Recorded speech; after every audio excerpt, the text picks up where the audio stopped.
and welcome back to another edition of the Valley Vlog. My name is Callan Forrester, and if you don't know already, this is a video series done by the Gleaner where I try out fun, COVID-safe activities that you can do from the safety of your own home while still feeling connected to your community. This week is part one of a two-part series that you'll see over the next couple weeks. Since it's the fall, I decided to visit one of our local apple orchards / pumpkin patches.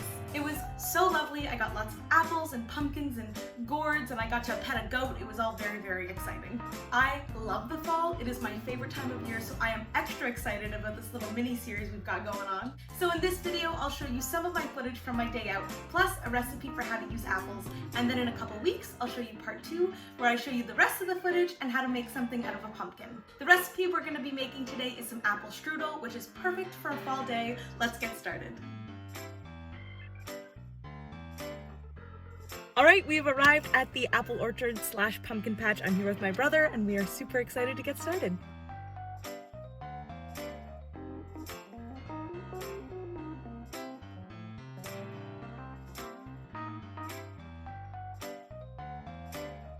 So far I have some Spartans on the bottom, some Empires on top, which are my personal favorite, and my other favorite are Macintosh.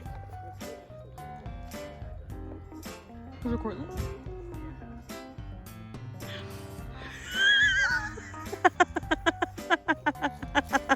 Okay, so as of now, I currently have Spartans and Cortlands, which apparently I like better than Empire, and I didn't even know.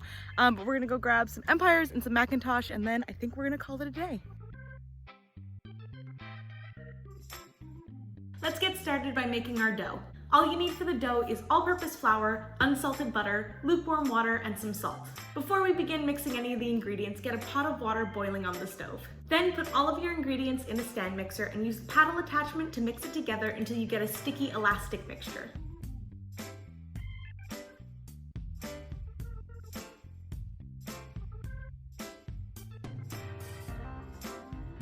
Now that this is smooth and elastic in texture, it's ready for the next steps. Now once your dough is ready and the water is boiled, dump out the water and dry the pot.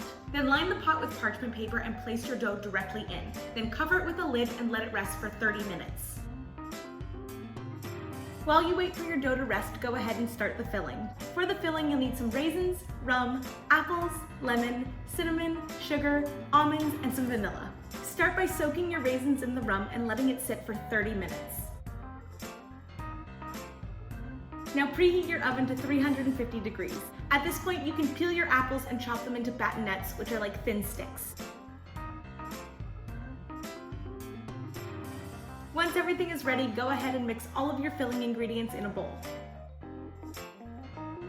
Now take your dough and roll it out as thin as possible. It should be basically see-through.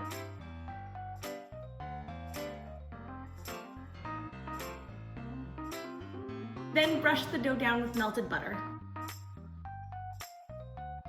Take some breadcrumbs and sprinkle it all over the dough, leaving about 2 inches on the top and bottom and on the right side. Take your topping and lay it all over the breadcrumbs. Make sure to use a slotted spoon while you're doing this so that any extra liquid doesn't get into the dough. Now take the 2 inches of dough from the top and bottom to fold them over and close it. Make sure to do the same thing on the sides. Now take a baking sheet lined with parchment paper and flip the strudel onto it so that it's seam side down. Now brush it with butter and bake it for about 50 minutes, adding more butter each 20 minutes. Once it's lightly golden brown, it's ready to be taken out of the oven, let cool for 10 minutes, and then enjoyed warm. All right, my strudel is in the oven, and I'll check on it in about 20 minutes when I go to put more butter on it.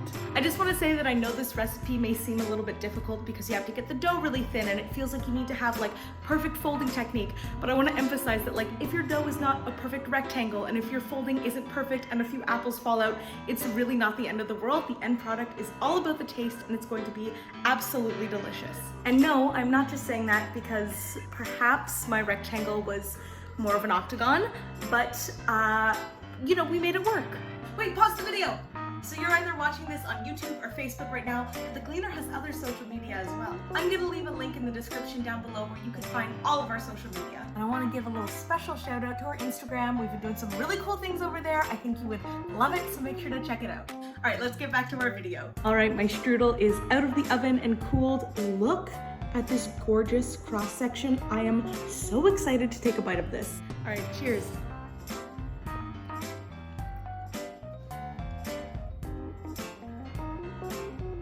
crust is absolutely incredible. It's buttery and flaky because of all the butter basting throughout the cooking process.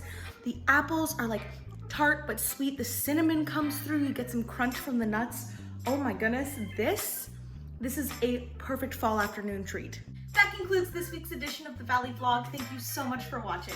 But before we go, we have to remember to put something in our Good Things of 2021 jar. This can be anything big or small. It's just about celebrating something positive every week. This week, my good thing actually ties directly into the vlog. My brother and I work on very different schedules and we very rarely get to see each other. But this week, we went to the pumpkin patch and apple orchard together and got to spend the whole day together, and it was so nice to spend some time with him.